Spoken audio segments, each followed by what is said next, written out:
Bacaan dari surat pertama Rasul Paulus kepada jemaat di Korintus.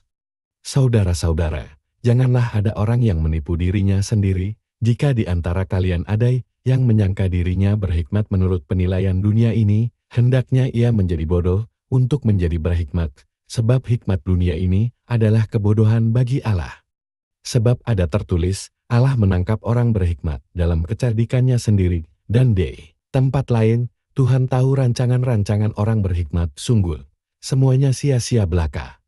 Karena itu janganlah ada orang yang memegahkan dirinya atas manusia, sebab segala sesuatu adalah milikmu, baik Paulus, Apolos, maupun Kefas, baik dunia, hidup, maupun mati, baik waktu sekarang, maupun yang akan datang, semua itu milik kalian. Tetapi kalian milik Kristus, dan Kristus milik Allah. Demikianlah sabda Tuhan. Syukur kepada Allah. Mazmur tanggapan. Referen, milik Tuhanlah bumi dan segala isinya.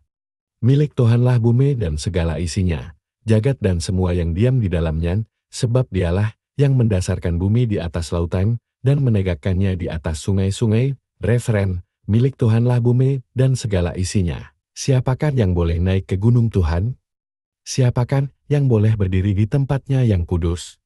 Orang yang bersih tangannya dan murni hatinya, yang tidak menyerahkan diri kepada penipuan, dan tidak bersumpah palsu.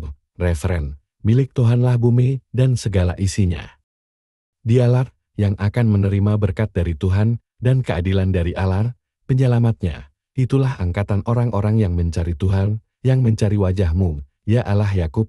Referen, milik Tuhanlah bumi dan segala isinya. Bait pengantar Injil. Mari, ikutilah aku, sabda Tuhan, dan kalian akan kujadikan penjala manusia. Semoga Tuhan berserta kita, sekarang dan selamanya. Inilah Injil suci menurut Lukas.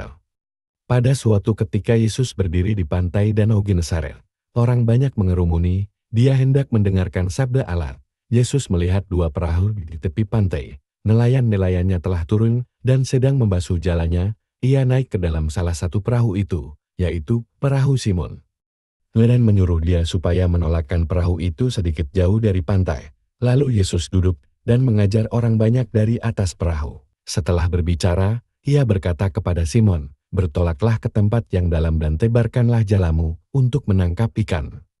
Simon menjawab, "Guru, telah sepanjang malam kami bekerja keras dan kami tidak menangkap apa-apa, tetapi atas perintahmu aku akan menebarkan jala juga." Dan setelah mereka melakukannya, mereka menangkap ikan dalam jumlah besar, sehingga jala mereka mulai koyak.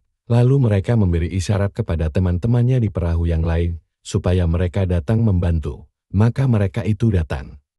Lalu mengisi kedua perahu itu dengan ikan, hingga hampir tenggelam. Melihat hal itu Simon tersungkur di depan Yesus dan berkata, "Tuhan, tinggalkanlah aku, karena aku ini orang berdosa." Sebab Simon dan teman-temannya takjub, karena banyaknya ikan yang mereka tangkap, demikian juga Yakobus dan Yohanes, anak-anak Zebedeus, yang menjadi teman Simon. Yesus lalu berkata kepada Simon, "Jangan takut, mulai sekarang engkau akan menjala manusia."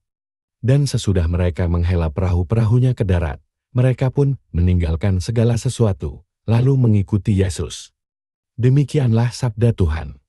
Terpujilah Kristus.